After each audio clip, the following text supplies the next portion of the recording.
When El Salvador's president Nayib Bukele paid an unexpected visit to his old high school in San Salvador, he expected to find only memories. But instead he found Salvador Vargas, the same janitor who 4 decades ago had quietly protected him from bullies, still mopping the floors in his 80s, despite constant pain in his knees and a modest salary. What began as a chance encounter ended up revealing a shocking shared past and a life-changing decision. Because sometimes the most important people in our lives are the ones we barely pay attention to. Nayib Bukele stepped out of the sleek black car and looked up at the National Institute of San Salvador. The building hadn't changed much in almost 40 years since he had been a student there. The same red brick walls, the same tall windows, and that same sense of endless possibilities. But for Nayib, memories both good and bad also returned. "We are running late, Mr. President," said Talia, his assistant, checking her watch with a worried expression. "The Minister of Education is expecting you at the presidential house at 4 o'clock. "We won't be long," replied Nayib. "I just want to see the place before announcing the new program." Talia nodded and stepped aside to make a phone call. Meanwhile, Nayib walked alone to the main entrance. He hadn't told the school he was coming. He didn't want a formal reception or news cameras. He just wanted to walk the halls where his dreams began to take shape. The doors were open. Classes had ended for the day, but the lights were still on. Nayib entered and stopped in the main hallway. First, he was hit by the smell: floor wax, chalk dust, and that characteristic smell of schools that never changes. For an instant, he was 16 again, carrying too many books and trying to avoid the boys who used to push him against the lockers. His footsteps echoed as he walked down the hallway. There was his old math classroom, and up ahead, the library where he hid during lunches when the bullying was unbearable. He ran his hand along the wall, feeling the small reliefs of the paint. Turning toward the science wing, his favorite place as a student, where his passion for politics and social projects was born, he heard the soft squeak of a mop sliding across the floor. An older man was carefully cleaning up what appeared to be a spilled soda. He worked slowly, his back hunched with age. There was something familiar in his movements. Nayib stopped to watch him. The man wore the same gray-green uniform the janitors wore when Nayib was a student. He finished cleaning and, with visible effort, straightened up.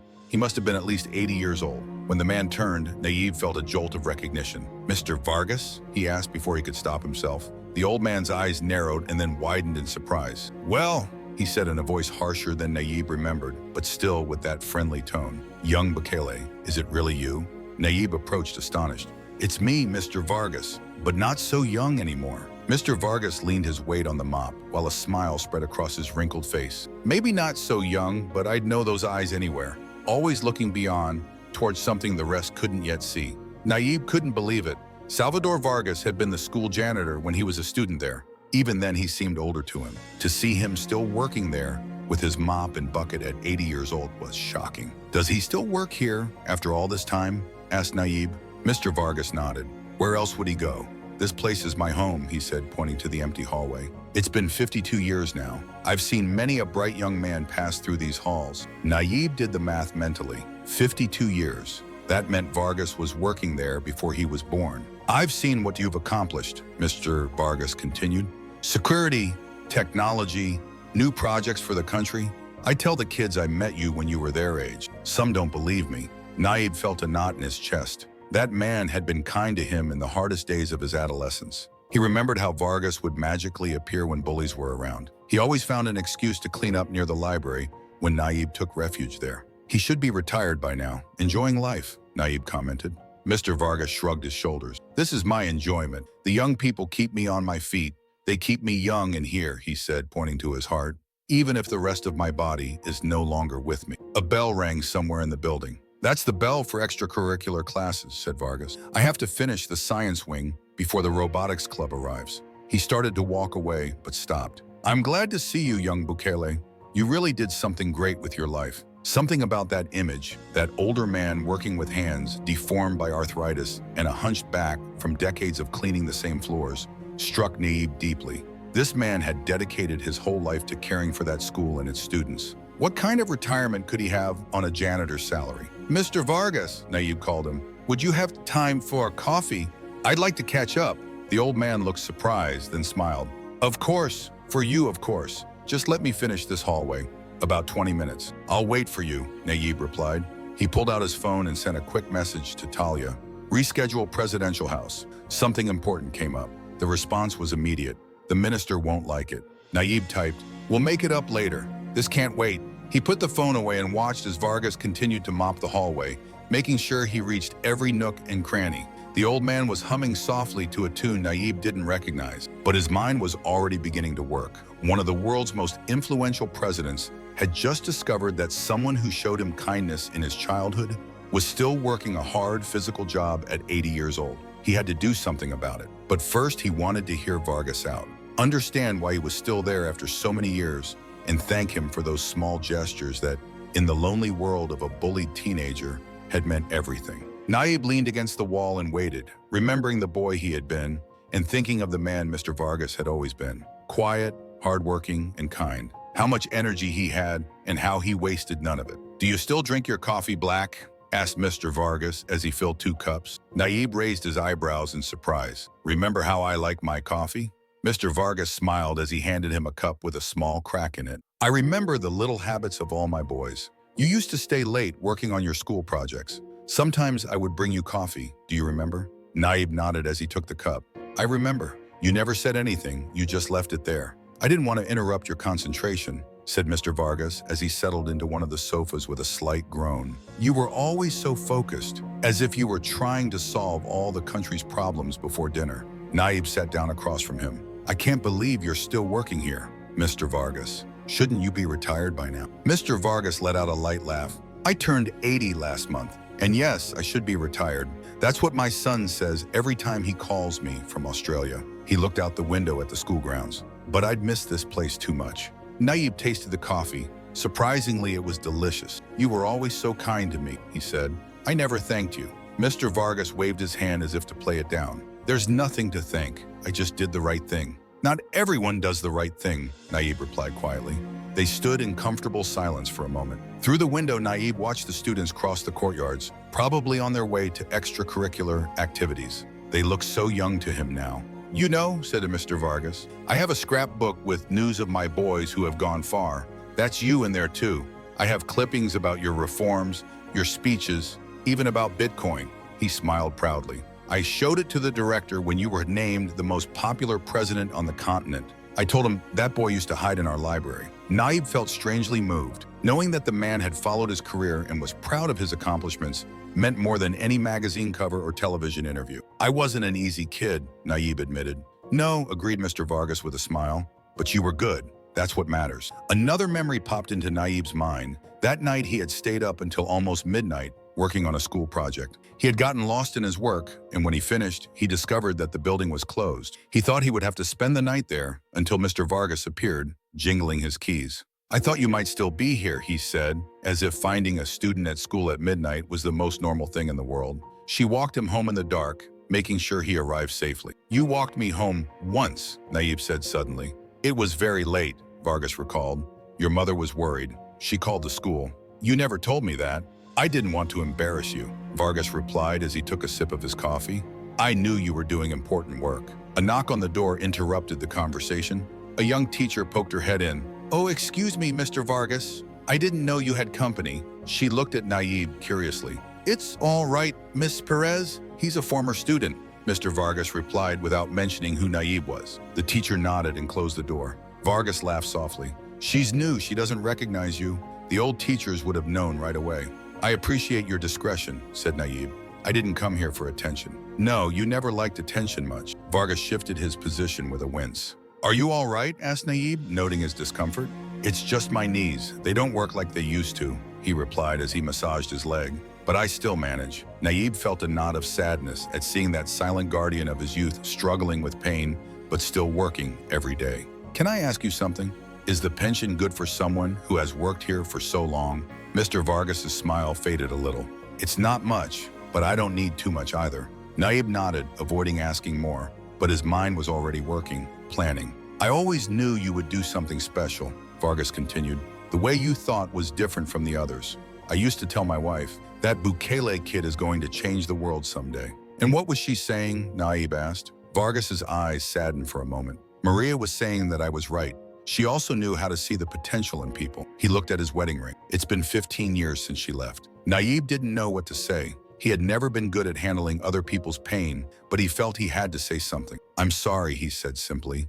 "It seems she was a special person." "The best," Vargas said. The best of them all. He straightened up and his voice regained some lightness. Now tell me, what brings President Bukele back to his old school after so many years? It can't be just to have coffee with an old janitor. Nayib smiled. Actually, I'm launching an educational program, new technology labs for schools all over El Salvador. I wanted to see this place before I announced it.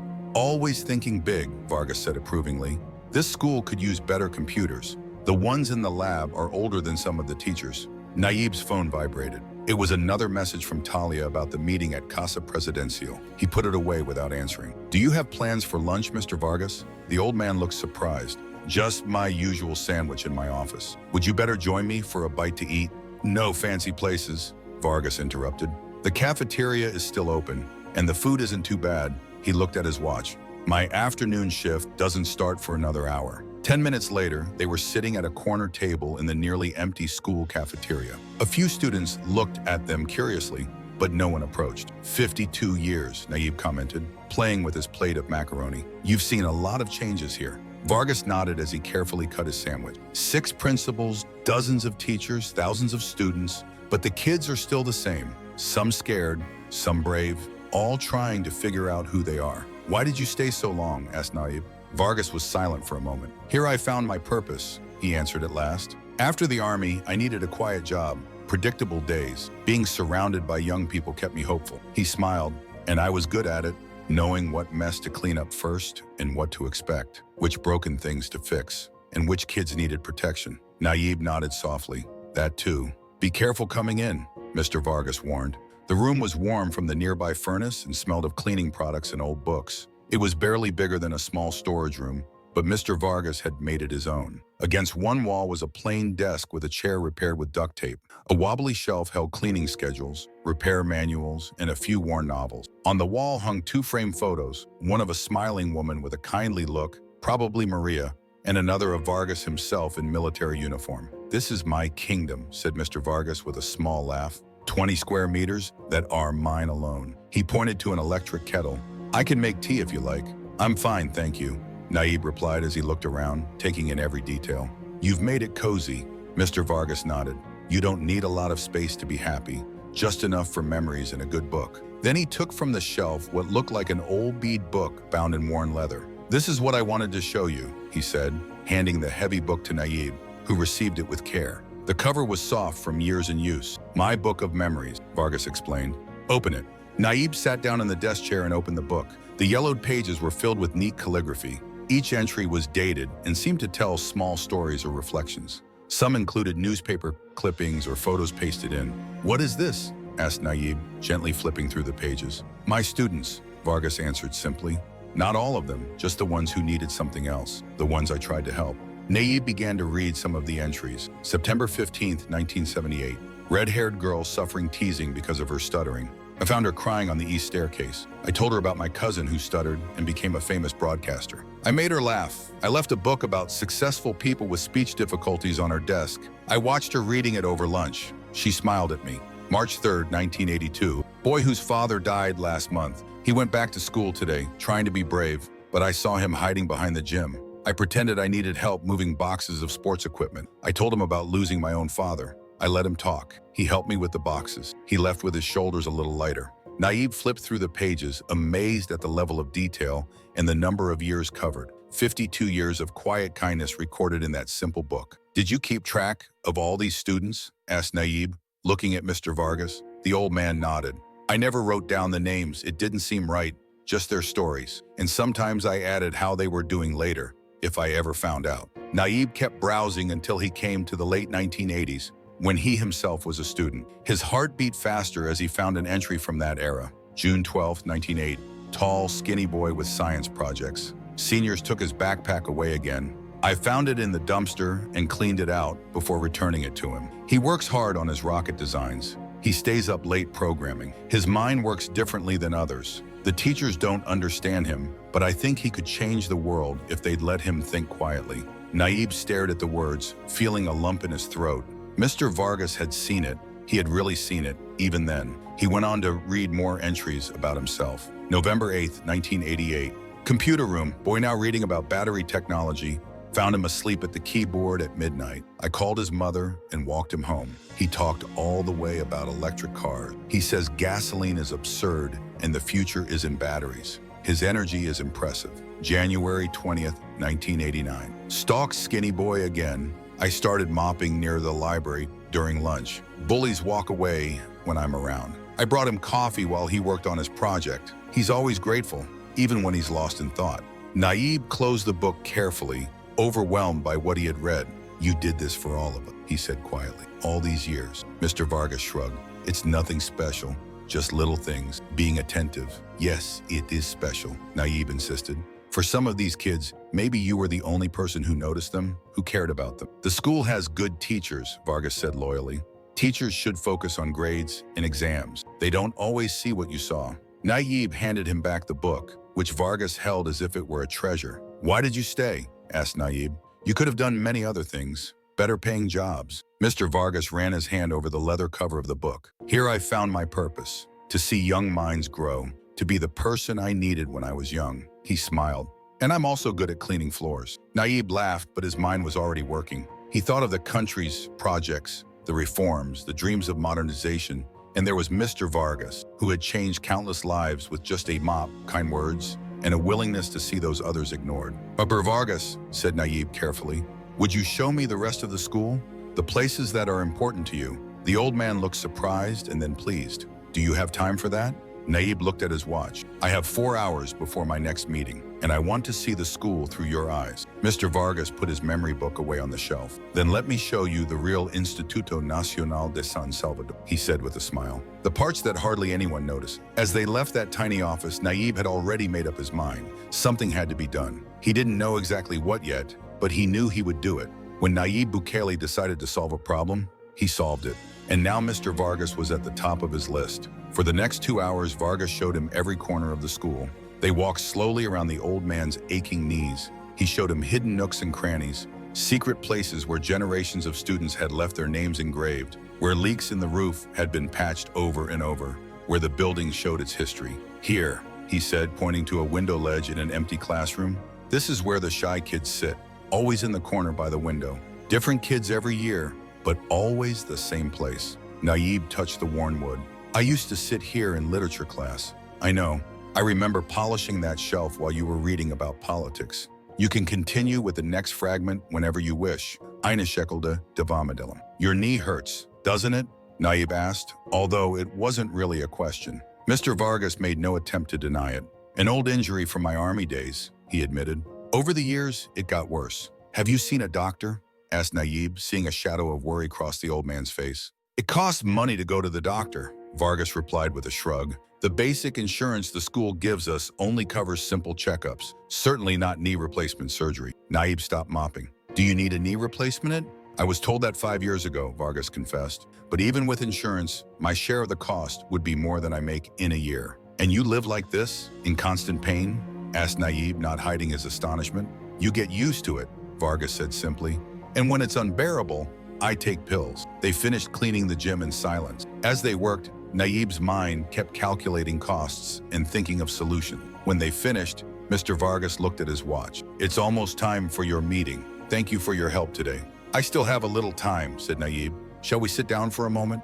I want to ask you something. They sat down on a bench at the edge of the gym. Vargas sighed in relief as the weight lifted off his legs. Mr. Vargas, Nayib began cautiously, I hope I'm not being indiscreet, but what are your plans for your retirement? The old man's face became serious. Work while I can, he answered. The pension is not enough to live on. Not with rent, medicine, and food as they are now. But you can't work forever, said Nayib softly. No, Vargas admitted, maybe a year or two more. Then I will have to go live with my son in Australia. He lowered his voice, saddened. I don't want to be a burden to him. He has his family, his expenses, but I don't see any other option. What about your apartment? Nayib asked. Would you have to sell it?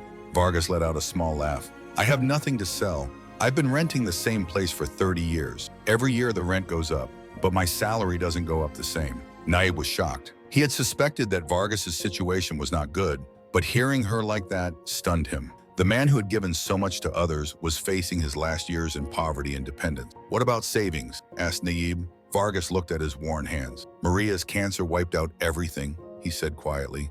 3 years of treatment. They were good years, worth every penny. He smiled as he remembered his wife. And then I helped my son start in Australia, paid for my grandson's braces. Life takes money fast. Mr. Bukele, Nayib corrected automatically, still processing everything he was hearing. The truth is that I never needed much, Vargas continued.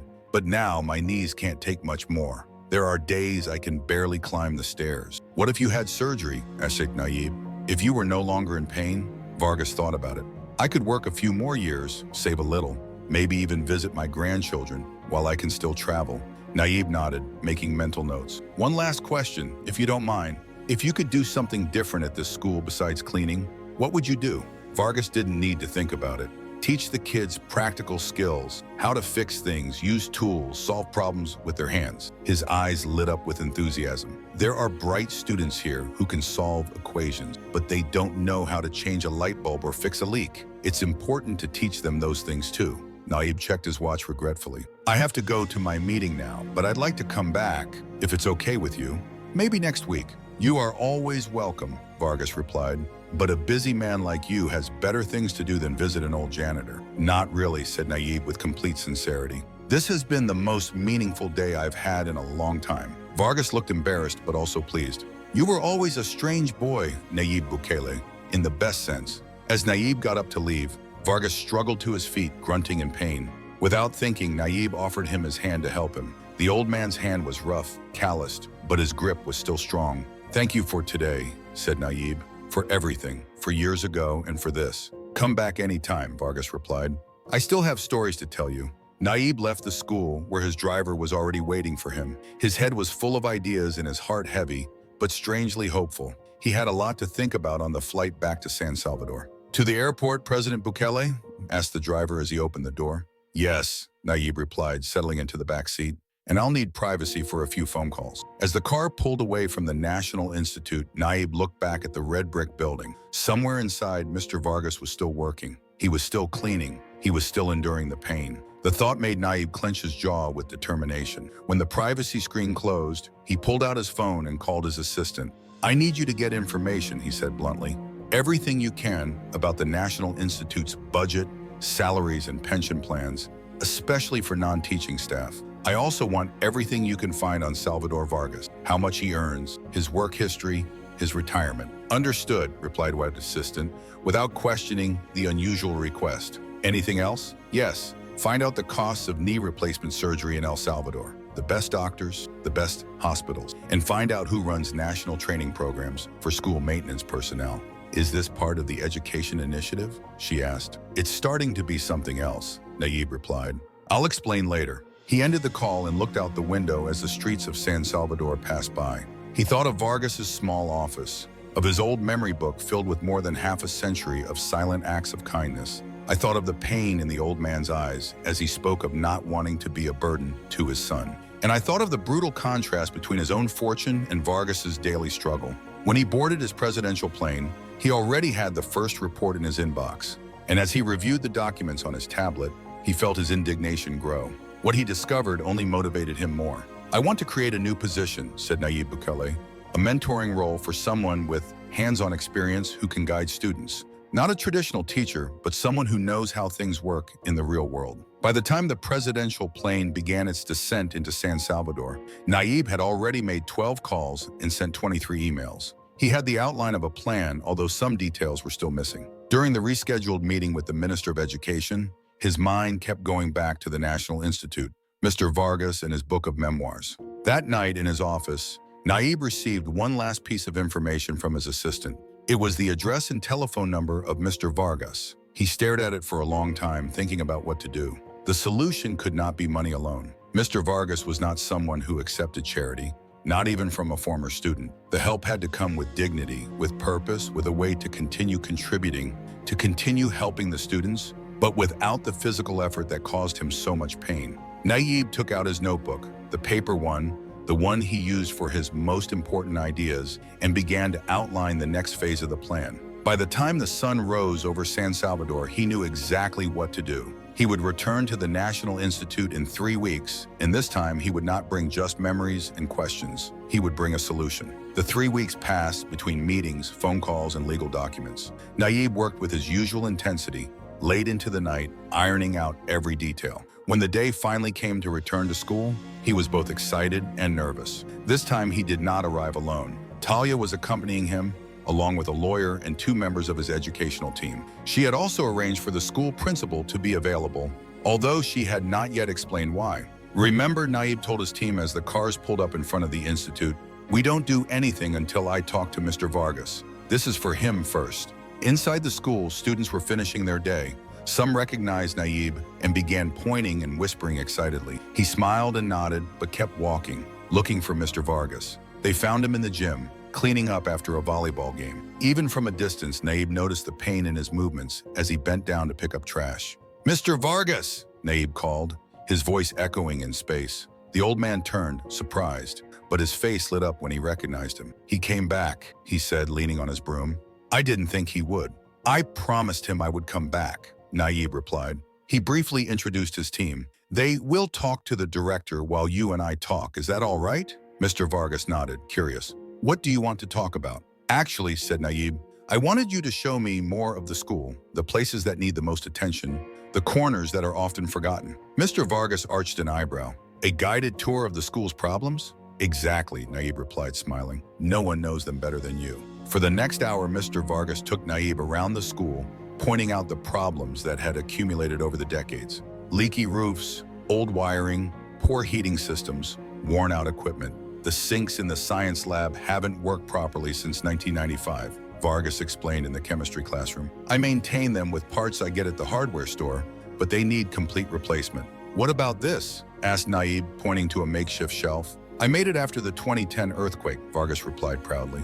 "The original cabinets were destroyed and there was no budget for new ones, so I reused old desks." Everywhere they passed, Nayib saw Mr. Vargas's creativity and dedication. Not only had he cleaned the school for 52 years, he had also held the place together with ingenuity and effort. They ended their tour in the school's workshop, a room filled with tools and half-finished carpentry projects.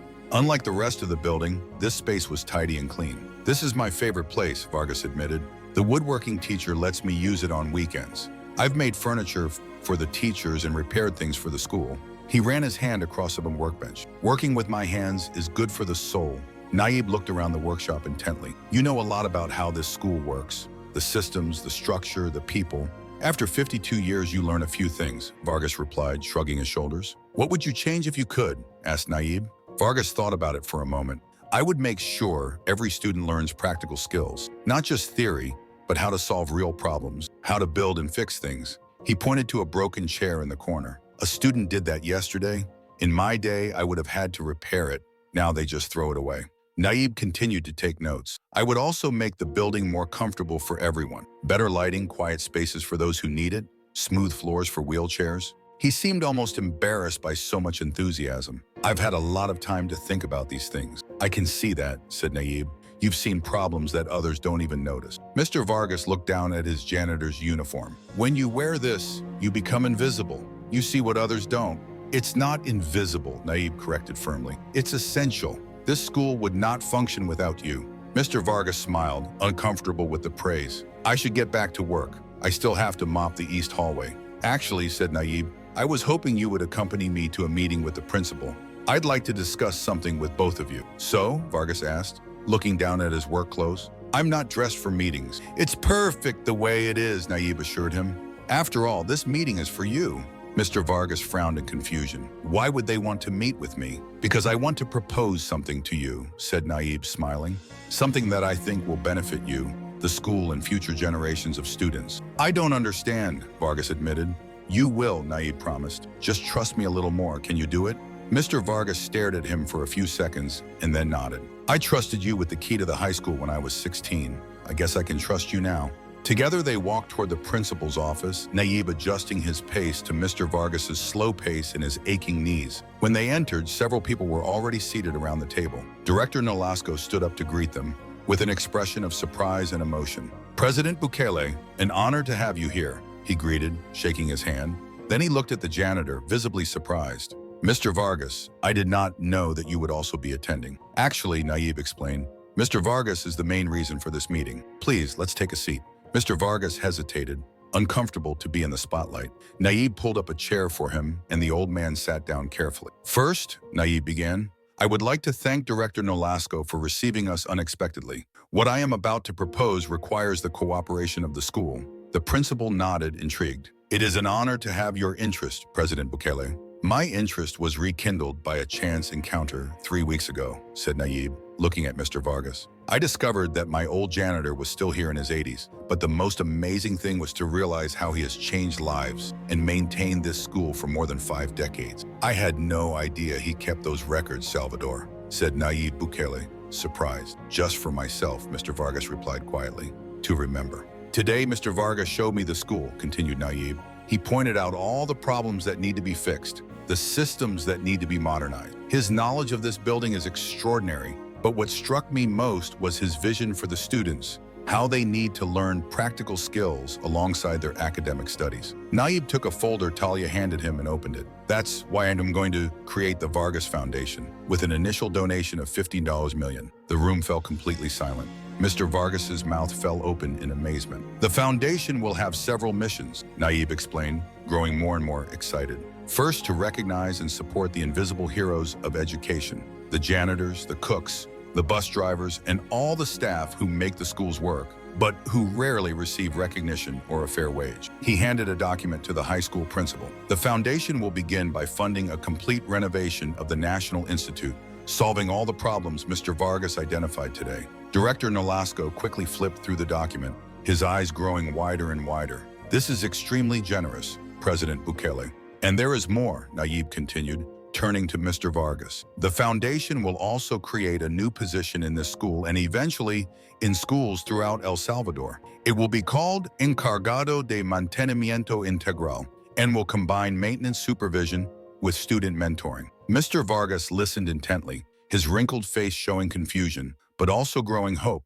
The comprehensive maintenance manager will be responsible for teaching students practical skills, how to use tools, how to repair things, how to solve specific problems. He will work alongside the teachers, but with a focus on hands-on learning. Nayib leaned forward. And I want you, Mr. Vargas, to be the first to fill that position. Me? Whispered Mr. Vargas. But my knees, I can barely... The position includes full medical benefits, Nayib interrupted smoothly, including surgery to fix your knees, plus the salary will be 3 times what he currently receives as a janitor. Mr. Vargas's eyes filled with tears. I don't know what to say. Just say you will consider it, Nayib proposed. The position can be as active or as quiet as you wish. You can focus on mentoring students rather than physical work.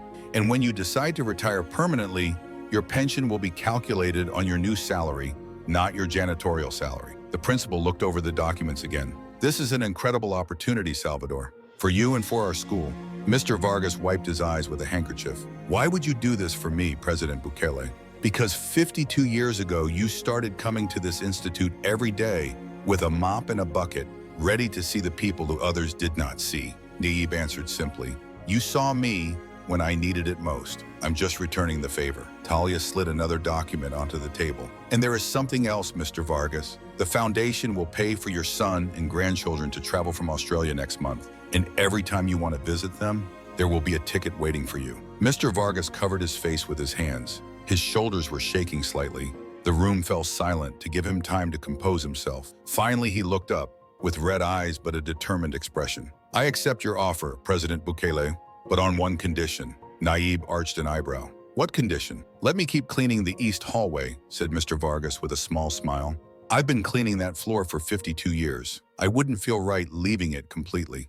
Nayib laughed, feeling a mixture of relief and joy. Deal. You can clean any hallway you want, Mr. Vargas, but only after we fix your knees. The director shook Mr. Vargas's hand. Congratulations, Salvador. Or rather, Manager Vargas. As they shook hands, Nayib leaned back in his chair and watched Mr. Vargas's face. It was a mixture of disbelief, gratitude, and that quiet dignity that had always characterized him. Later, as they were leaving the meeting, Mr. Vargas turned to Nayib. There is something else I want to show you, he said.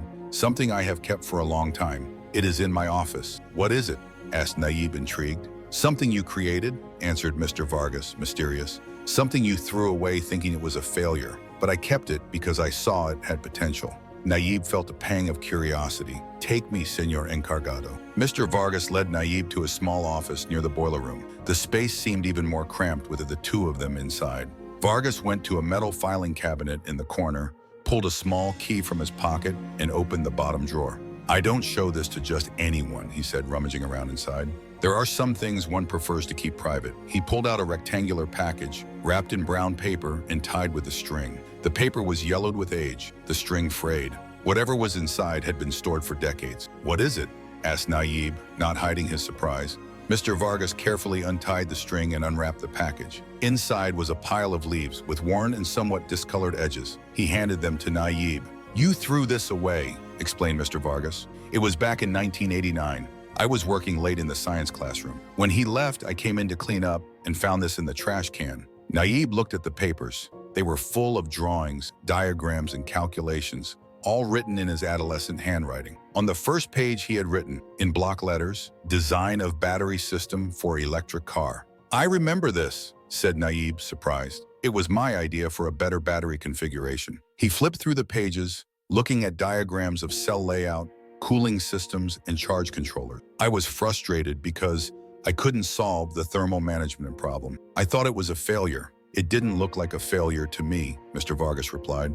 "I don't understand a lot of that technical stuff, but I knew it was important. You always worked on important things." Nayib continued to review the old sketches. They were rudimentary compared to today's technology, but he saw ideas that, over the years, ended up being integrated into his company's actual designs. Concepts that he thought were recent had been in his mind for decades. "Why did he keep this?" Nayib asked, looking up. "I've kept a lot of things that students throw away," Vargas smiled. "Poems, drawings, stories, things they created and didn't value. Sometimes the creator himself is the worst judge of what he is worth." Nayib looked at the drawings again. One page showed a detailed schematic of battery cells with cooling channels between them. It looked very much like the design of one of Tesla's early battery packs. "This is amazing," Nayib muttered. "Some of these ideas are not that far from what we ended up using." "I was thinking about battery systems for electric cars when I was 17, said Nayib Bukele, with a nostalgic smile as he held up the old papers. "These are practically historical documents now." The old janitor looked at him, satisfied but confused. "They're just some old papers I saved." "They are much more than that," Nayib replied. "They reflect the evolution of ideas that ended up being the basis of a multi-million-dollar company." He carefully folded the papers. "Would you mind if I took them with me? I'd like to preserve them properly." "They're yours, President," said Mr. Vargas. "I just kept them safe." Nayib looked at him carefully, seeing in his face the kindness and wisdom that had always been there. "You have protected many things, haven't you? Not just papers and buildings, people too." Mr. Vargas lowered his gaze, somewhat embarrassed. "I only did what I thought was right." "That's a rare quality," said Nayib, wrapping the papers carefully again. "Thank you for keeping them, and thank you for everything else too." Mr. Vargas smiled shyly. "Perhaps now you will believe me when I tell you that I always knew I would do important things." As they left that small office, Nayib felt life come full circle. The young dreamer had become a man capable of fulfilling not only his own dreams, but also those of others. And that silent janitor who had protected that young man was now being protected. "When do they start calling him Integral Maintenance Manager?" asked Nayib as they walked down the hall. "I still don't quite believe it," confessed Mr. Vargas. "I feel that tomorrow I will wake up and it will all have been a dream." "It's real," said Nayib. "His knees will be repaired, his grandchildren will come to visit him, and the students will learn from all his experience." Mr. Vargas paused. His eyes glistened with tears. "You know what touches me the most? That someone saw what I did all these years, that it mattered." "It mattered," Nayib replied firmly, "more than you can imagine." 2 months passed. During that time, Mr. Vargas underwent surgery on both knees. The surgeries were a success and, for the first time in years, he was walking without pain. The school was buzzing with rumors about the coming changes, about President Bukele's visits, and the mysterious absence of the old janitor, who now had a new title. One sunny Tuesday morning, students and teachers filled the high school auditorium, murmuring excitedly among themselves. There was a stage set up in front with chairs for special guests and press vehicles parked outside. Principal Nolasco stood behind the microphone. "Today is a historic day for the National Institute," he announced. "We are honored to welcome back our illustrious alumnus, President Nayib Bukele, who has an important announcement to share. Nayib took the stage to enthusiastic applause. He wore a simple dark suit and his expression was more serious than at other public events. He greeted the director and approached the microphone. "Good morning," he began. "Many of you know me as president of El Salvador. Some know that years ago, I was a student at this very institute. But today, I am not here to talk about me. Today, I am here to talk about someone far more important to this school than I have ever been." He turned to one side of the stage where Mr. Vargas was waiting. "I would like to introduce Mr. Salvador Vargas." Mr. Vargas took the stage. He no longer walked with painful steps, but with confidence. He was wearing a new gray suit instead of the janitor's uniform. Some students recognized him. Others did not. "For 52 years, Nayib continued, Mr. Vargas has been the heart of the school. As head of maintenance, he kept this building clean and running, but he did much more than that. He protected students who were being bullied, encouraged those who were struggling, and fixed broken things, sometimes even people." Mr. Vargas looked down, modest, as Nayib spoke. "Today I am proud to announce the creation of the Vargas Foundation with an initial endowment of $50 million. The entire auditorium let out a gasp of astonishment. Camera flashes lit up the room. "The foundation will support the invisible heroes of education," Nayib explained. "The janitors, cooks, and support staff who keep the schools going but rarely receive recognition or a living wage." He detailed how the foundation would improve salaries, offer training, and provide recognition for support staff throughout El Salvador and later in other countries. The students listened with growing attention. "Here at the National Institute, we will begin by completely renovating the science building, which will be renamed the Vargas Innovation Center." There was more applause and surprised murmurs. Mr. Vargas opened his eyes in shock. He had not been told that a part of the plan. "And at the head of this new center will be the first integral maintenance manager, Mr. Salvador Vargas, who will teach the students practical skills in problem solving based on all his experience." Now the applause was thunderous. Mr. Vargas looked overwhelmed. His eyes sparkled with excitement. Nayib motioned him to the microphone. "I'm not good at giving speeches," Mr. Vargas said in a shaky voice. "I've spent my life in the background, just doing my job. But this school has been my home for 52 years. The students have been my family." He looked at the audience with sincerity. "I've watched thousands of young people grow up here. I have witnessed their struggles and their achievements. And if there's one thing I've learned, it's that they all have value. They all deserve to be seen." His simple words echoed through the room. Even the most restless students listened attentively. "Thank you, President Bukele, for seeing me," Mr. Vargas concluded. "And thank you all for allowing me to be a part of your lives." The applause lasted nearly 5 minutes. Reporters swarmed, asking questions about the foundation, the renovation, and this unusual alliance between a president and a janitor. Nayib stayed close to Mr. Vargas, making sure he was not overwhelmed and that this was his moment. When the event was over and the crowd began to disperse, Mr. Vargas turned to Nayib with a hesitation. "Why name him after me? He could have called it anything else." "Because names matter," Nayib replied, "and yours deserves to be remembered."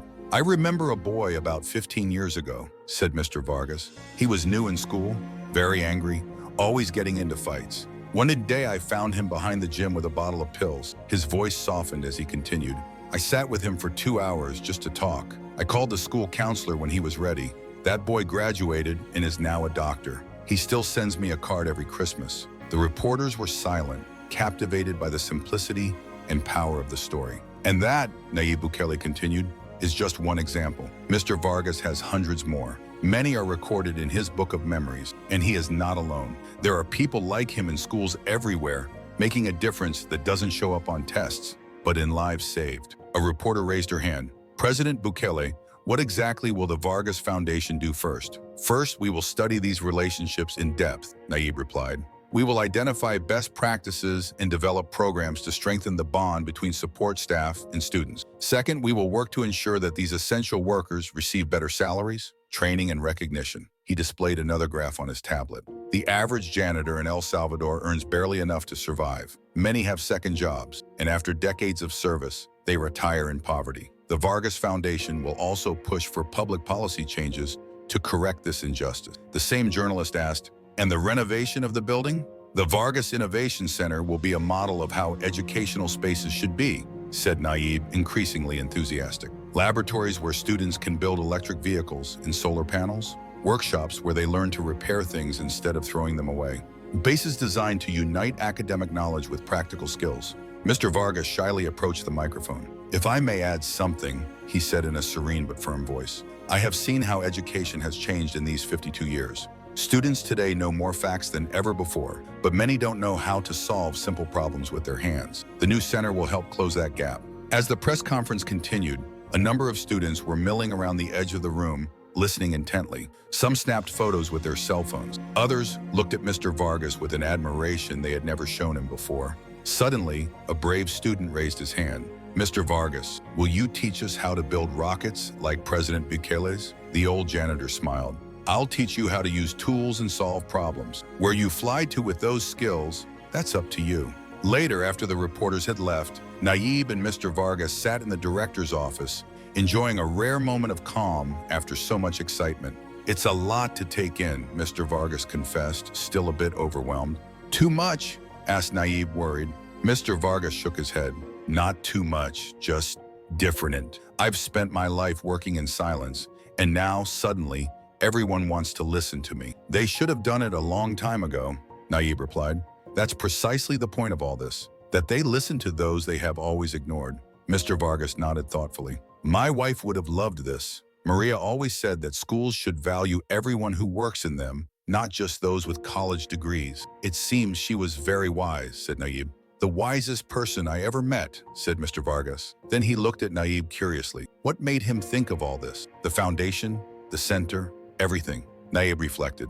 "When I found him still mopping floors at 80 years old, with shattered knees, I was angry at first. It seemed unfair, but I realized that indignation is useless if it is not accompanied by action. So I started thinking about how to not only fix his situation, but improve the whole system." Mr. Vargas smiled. "You always thought big, President Bukele." "I learned from the best," Nayib replied.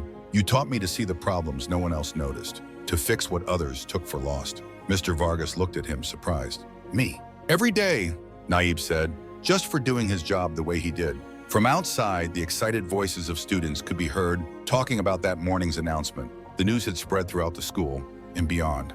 Something important had happened, something that would change many lives, starting with that of an 80-year-old janitor who thought his greatest contributions were behind him. How wrong he had been. 6 months passed between renovations, meetings, and new projects. The transformation of the science building began immediately after the announcement.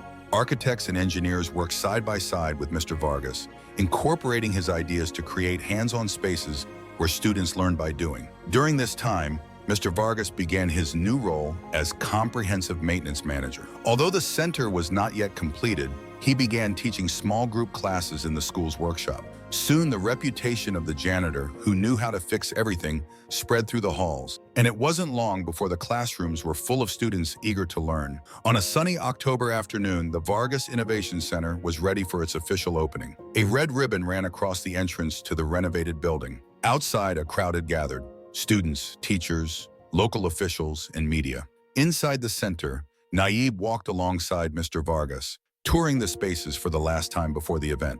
The old science pavilion was unrecognizable. Modern laboratories with state-of-the-art equipment coexisted with workshops full of tools. Large windows flooded everything with natural light. "What do you think?" asked Nayib. Mr. Vargas ran his hand over a workbench he had designed himself. "It's much more than I ever imagined," he replied excitedly. "Thank you for fulfilling an old man's dream." They left together for the inauguration ceremony. Mr. Vargas, now healthy and full of energy after his operations, stood next to Nayib on the podium. Behind them, a group of students waited anxiously to present the projects they had developed with their new mentor. After the speeches and ribbon cutting, the students came forward one by one to show what they had built. A young girl presented a simple robot that sorted recyclable materials. One boy showed a small solar car he had made. "Mr. Vargas taught us how to use tools correctly," the student explained to the crowd, "and also how to think step by step to solve problems." Nayib nodded proudly. Those were exactly the practical skills he had dreamed of for the center. When the demonstrations were over, Nayib returned to the microphone. "Today, we have one last announcement," he said. "Something even Mr. Vargas doesn't know yet." Mr. Vargas looked up, surprised. "A few months ago when I visited his office, he gave me something extraordinary, some old battery designs. What I created as a teenage student here," said Nayib Bukele, holding up the yellowed papers, now carefully preserved in a glass frame, and then threw away. Mr. Vargas kept them for more than years. The audience fell silent as Nayib held up the document. "What I didn't realize at the time was how significant these designs would be. After careful analysis, our engineers discovered that those teenage sketches contained a rudimentary approach to battery thermal management that, while basic,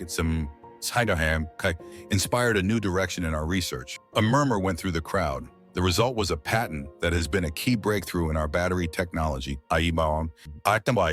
Nayib continued. And as the legal originator of the original concept, I have decided that Mr. Vargas, who retained these designs and recognized their value when I did not, will receive 5% of all revenues generated by products using this technology. Exclamations of amazement and applause erupted in the room. Mr. Vargas remained motionless, completely shocked. According to our projections, added Nayib, that amount will reach several $1 million over the next decade. Camera flashes illuminated Mr. Vargas's astonished face. Nayib turned to him. You nursed my dreams until I was ready to fulfill them. It is only fair that I now share in your success. Mr. Vargas shook his head softly, still amazed. I don't know what to say.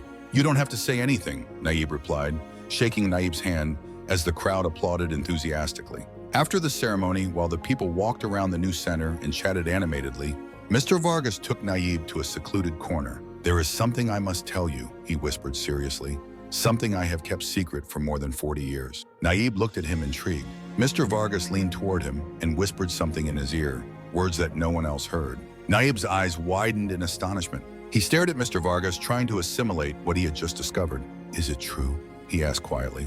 Mr. Vargas nodded solemnly. I always wanted to tell him, but it never seemed the right time. Now, with everything that has happened, you deserve to know. Nayib was silent, processing a revelation that changed everything he thought he knew about his past and his connection to the man who had been so much more than just a school janitor. A truth that Mr. Vargas had held back for decades and that forever altered Nayib's story and the unseen forces that had guided his path. One last gift, more valuable than any building or fortune. But that secret, for now, would be theirs alone. Thank you for joining me in this touching story about recognition, kindness, and the profound impact one person can have on another's life. Where are you listening from today? Tell me in the comments. If this story touched your heart, don't forget to like it so more people can receive this message of kindness and hope. Never underestimate what a small act of kindness can do in someone's life, just like Mr. Vargas did for young Nayib. And if you enjoyed this story, don't miss the video on your screen now with another inspiring story that will surely move you as well. Click and we'll see you there.